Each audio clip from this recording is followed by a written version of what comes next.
1983లో ఆవిర్భవించిన తెలుగుదేశం పార్టీ ఆరోసారి అధికారంలోకి వచ్చింది. 40 ఏళ్ల కాలంలో 10 సార్లు ఎలక్షన్లో పోటీ చేసిన ఆ పార్టీ ఈసారి 135 సీట్లు సాధించింది.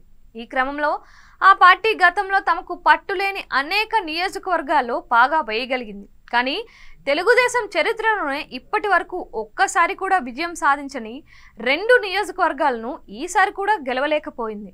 ఆంధ్రప్రదేశ్లోని 2 నియోజకవర్గాల్లో తెలుగుదేశం పార్టీ ఒక్కసారి కూడా గెలవలేదు. ప్రస్తుతం ఎన్నికల్లోనూ తెలుగుదేశం పార్టీకి ఆ కోరిక తీరలేదు. అందులో ఒకటి పులివెందుల కాగా రెండోది ఎర్రగొండపాలెం.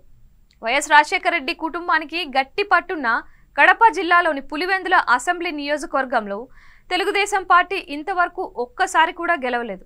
ప్రస్తుత ఎన్నికల్లో ఇక్కడ నుంచి వైసీపీ అభ్యర్థిగా ఆ పార్టీ అధ్యక్షుడు వైఎస్ జగన్మోహన్ రెడ్డి పోటీ చేశారు. తెలుగుదేశం పార్టీ బీటెక్ రవిని ఇక్కడ తమ అభ్యర్థిగా నిలిపింది. 54,628 ఓట్లు మాత్రమే సాధించిన బీటెక్ రవి 61,687 ఓట్ల తేడాతో జగన్మోహన్ రెడ్డి చేతిలో ఓటమి పాలయ్యారు. దీంతో ఈ ఎన్నికలు కూడా తెలుగుదేశం పార్టీకి పులివెందుల్లో విజయం అందించలేకపోయాయి. 1978లో వైఎస్ రాజశేఖర రెడ్డి తొలిసారి ఈ నియోజకవర్గంలో పోటీ చేసినప్పటి నుంచి ఆ కుటుంబానికి చెందిన వారే గెలుస్తున్నారు. 1978, 1983, 1985 ఎన్నికల్లో రాజశేఖర రెడ్డి వరుసగా 3 సార్లు ఇక్కడ విజయం సాధించారు. ఇక 1989లో రాజశేఖర రెడ్డి కడప లోక్సభ నుంచి పోటీ చేయడంతో పులివెందుల్లో ఆయన సోదరుడు వైఎస్ వివేకానందరెడ్డి పోటీ చేసి గెలిచారు.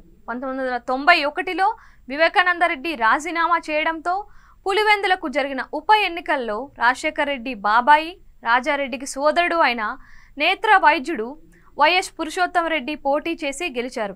అనంతరం 1994 ఎన్నికల్లో మళ్లీ వివేకానందరెడ్డే పోటీ చేసి విజయం సాధించారు. 1999లో రాజశేఖర రెడ్డి కడప లోక్సభ స్థానానికి బదులు పులివెందుల అసెంబ్లీ స్థానానికి మళ్లీ పోటీ చేశారు. అప్పటి నుంచి అంటే 1999, 2004, 2009 ఎన్నికల్లో ఆయన కాంగ్రెస్ పార్టీ నుంచి 3 సార్లు పులివెందుల నుంచి గెలిచారు. అనంతరం రాజశేఖర రెడ్డి హెలికాప్టర్ ప్రమాదంలో మరణించడంతో 2010లో జరిగిన ఉప ఎన్నికల్లో ఆయన భార్య వైఎస్ విజయమ్మ పోటీ చేసి గెలిచారు. కానీ అక్కడికి కొద్ది రోజుల్లోనే కుమారుడు వైఎస్ జగన్మోహన్ రెడ్డి కాంగ్రెస్ పార్టీని వీడి వైఎస్ఆర్ కాంగ్రెస్ స్థాపించడంతో ఆయనతో పాటు విజయమ్మ కూడా కాంగ్రెస్కు ఎమ్మెల్యే పదవికి రాజీనామా చేశారు. దీంతో పులివెందులకు ఉప ఎన్నిక అవసరమైంది. ఆ ఉప ఎన్నికల్లో వైఎస్ఆర్ కాంగ్రెస్ పార్టీ తరపున విజయమ్మ గెలిచారు. అనంతరం 2014లో వైఎస్ జగన్మోహన్ రెడ్డి పులివెందుల నుంచి పోటీ చేసి విజయం సాధించారు. 2019లోనూ ఆయన అదే స్థానం నుంచి పోటీ చేసి అసెంబ్లీకి ఎన్నికవడంతో పాటు తన పార్టీ అధికారంలోకి రావడంతో ముఖ్యమంత్రి అయ్యారు.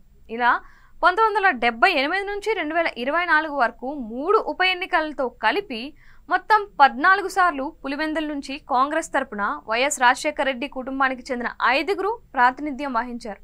కాంగ్రెస్, వైసీపీ ఒక్కసారి ఇండిపెండెంట్ అభ్యర్థి గెలవడమే తప్ప తెలుగుదేశం మాత్రం ఇంతవరకు బోనీ చేయలేకపోయింది. ప్రకాశం జిల్లాలోని ఎస్సీ రిజర్వ్డ్ అసెంబ్లీ స్థానం ఎర్రగొండపాలెంలో వైసీపీకి చెందిన తాటిపత్రి చంద్రశేఖర్ విజయం సాధించారు.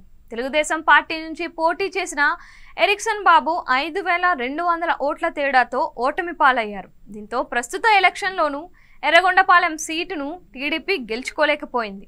1955లో ఏర్పడిన ఎర్రగొండపాలెం నియోజకవర్గం 1972 తర్వాత రద్దయింది. మళ్ళీ 3 దశాబ్దాల తర్వాత 2009 నుంచి ఉనికిలోకి వచ్చింది. అయితే 1972 వరకు జనరల్ నియోజకవర్గంగా ఉన్న ఇది 2009 నుంచి ఎస్సీ రిజర్వ్డ్గా మారింది.